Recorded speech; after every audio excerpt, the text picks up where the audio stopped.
கர்த்தரும் இரட்சகருமாகிய இயேசு கிறிஸ்துவின் நாமத்தினாலே பீஸ்ஃபுல் மினிஸ்ட்ரி சார்பாக உங்களை சந்திப்பதில் மிகுந்த மகிழ்ச்சி அடைகிறேன். இன்றைக்கு கிறிஸ்துவின் அன்பை குறித்து பார்ப்போமா?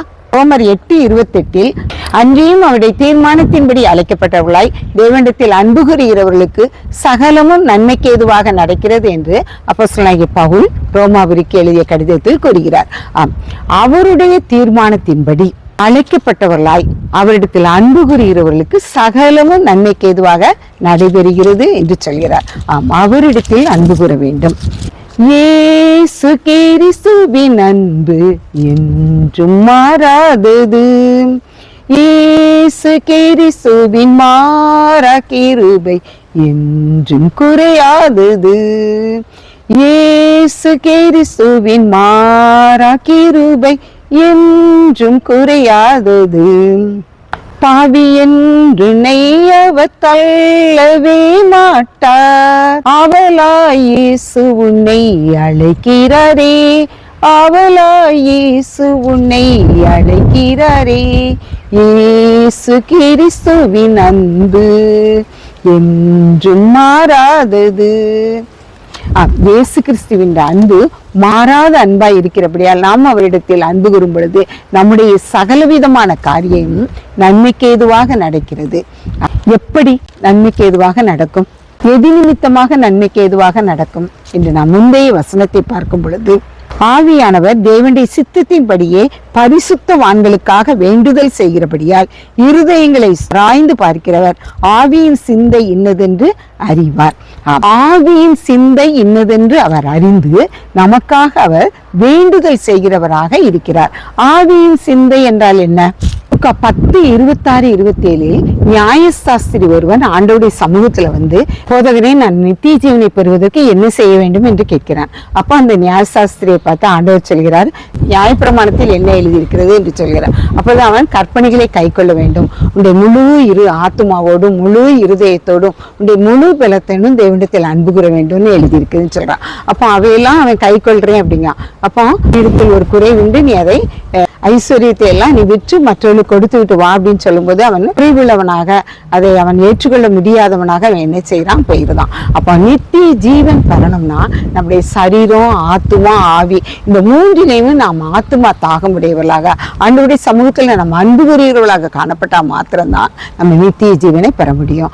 அப்படிப்பட்ட நித்திய ஜீவனை பெறுவதற்கு நம்ம செய்ய வேண்டிய காரியம் என்னவென்றால், நம்முடைய ஆவி, ஆத்துமா, சரீரத்துல நம்ம பாவ மன்னிப்பு பெற்றவர்களாக அவருடைய முழு அன்புக்குரியவர்களாக காணப்படும் பொழுது நாம் சகலமும், அது இந்த பூமியில் வாழ்வதற்கேற்ற எல்லா ஆசீர்வாதங்களும், மறுமையில் நாம் ஆண்டவரோடு அவருடைய ராஜ்யத்துல நாம் வாழ்வதற்கேற்ற சகல ஆசீர்வாதங்களை பெறுவதற்கு பாக்கியமுள்ளதாக காணப்படும். அதற்கு தகுதியுள்ளவர்களாக நாம் காணப்பட நாம் ஆண்டவருடைய சமூகத்துல அன்புரியவர்களாக காணப்பட வேண்டும். ஆண்டவர் நமக்காக யோவான் 3:16 சொல்லப்பட்டுள்ளபடி தேவனிடத்தில் அன்புரிய ஒவ்வொருவருக்கும் அவர் தன்னுடைய அன்பை பிரசித்தப்படுத்தும்படியாக அவரே இந்த உலகத்துல தந்தள்ளி நம்மிடத்துல அன்பு கொண்டார். அப்படிப்பட்ட ஒரு பூரணமான அன்பு அவர் நம்மிடத்துல காட்டும் பொழுது நம்முடைய அன்பு எப்படிப்பட்டதாக காணப்படுகிறது? சற்று சிந்தித்து பார்ப்போம். என்ன விதை விதைக்கிறோமோ அந்த விதையின் தானியத்தை தான் நாம் என்ன செய்ய முடியும்? அறுவடை செய்ய முடியும். நம்ம நல்ல காரியங்களை நாம் செய்தால்தான் அதற்குரிய நல்ல பலன்களை பெற்றுக்கொள்ள முடியும். நம்முடைய அன்பு அது மாயமற்றதாக காணப்பட வேண்டும். மற்றவர்களிடத்துல நம்ம அன்பு செலுத்தும் போது ஆண்டவருடைய அன்பை நாம் பிரதிபலிக்கிறவர்களாக காணப்படும் பொழுது நம்முடைய வாழ்க்கையில நாம் ஜெயம் பெற்றவர்களாக காணப்பட முடியும். ஆண்டவருடைய சமூகத்துல மக்களை வழிநடத்தி வரும் பொழுது வனாந்தரத்திலே மோசே, ஆரோன், மூப்பர்கள் வழிநடத்தி வந்தாங்க. அந்த சமயம் இஸ்ரவேல் ஜனங்கள் என்ன செய்யறாங்க? முறுமுறுத்துக்கிட்டே இருந்தாங்க. அப்ப அந்த இடத்துல ஆண்டவர் சர்ப்பத்தை அனுமதிக்கிறாரு. அப்ப சர்ப்பம் அவங்களை கடிக்கும் பொழுது அவங்க வேதனை விடுறாங்க. ஆனாலும் அவங்களை கூக்குரலை கேட்டவராக ஆண்டவர் என்ன செய்யறாங்க? அவர் மேல அவங்க மேல மனதுருகினவர்களாக மோசையை பத்தி சொல்றாரு, ஒரு வெண்கல சர்ப்பத்தை செய்து வை, அதை பார்க்கிற யாவரும் பிழைப்பார்கள் அப்படின்னு சொல்றாரு. அப்போ நாம எவ்வளவுதான் முறுமுறுத்து, எவ்வளவுதான் ஆண்டவரை குறித்து நம்ம கடினமுகமாய் காணப்பட்டாலும் ஆண்டவர் நம் மீது இரக்கமுள்ளவர்களாக நம்முடைய முறுமுறுப்பை, நம்முடைய ஒவ்வொரு வேதனையான காரியங்களையும் அவர் காண்கிறவராக பார்த்து அவர் நமக்காக அந்த வெண்கல சர்ப்பத்தை நோக்கி பார்த்தா பிழைப்பீங்கன்னு சொல்லும் பொழுது அவங்க அதை நோக்கி பார்த்து பிழைக்கிறவர்களாக தங்களுடைய வாழ்க்கையில அவங்க முன்னேறினவர்களாக காணப்பட்டாங்க. இன்றைக்கு நாமும் கூட நம்முடைய வாழ்க்கையில எவையெல்லாம் நம்ம தடைகற்களாக காணப்படுகிறதோ அவையெல்லாவற்றையும் நாம் நீக்குவதற்கு ஆண்டவருடைய சமூகத்துல நோக்கி பார்க்கும் பொழுது ஆண்டவர் நமக்கு விடுதலை தர அவர் ஜெயமுள்ளவராக காணப்படுகிறார். ஜெய கிறிஸ்துவை நாம் நோக்கி பார்க்கும் பொழுது நம்முடைய வாழ்க்கையும் பிரகாசிக்கும். அதே போல புதிய ஏற்பாட்டிலே நம்ம பார்க்கும் பொழுது பசையின் வீட்டுல ஆண்டவர் போஜனம் பண்ண அவன் அழைக்கப்பட்டதுனால அங்க போயிடாரு. அப்படி இருக்கிற சமயத்துல ஒரு பாவியான ஸ்திரீ அங்க வரா. பாவியான ஸ்திரீ ஆண்டவருடைய சமூகத்துல வந்து கண்ணீர் விட்டு அழுகுறா.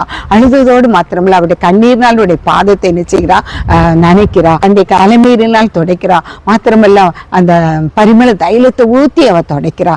இத்தனையா அவள் அன்பு கூர்ந்து அந்த இடத்துல அவள் பாவியான ஸ்திரீயா தான் இருந்தா. ஆனா ஆண்டவருடைய சமூகத்துல பாவத்தை உணர்ந்தவளாக என்ன செய்யறா, கதறி அவ கண்ணீர் விட்டு அவ அந்த இடத்துல ஆண்டவருடைய சமூகத்துல அன்பு செலுத்துகிறவளா காணப்பட்டா.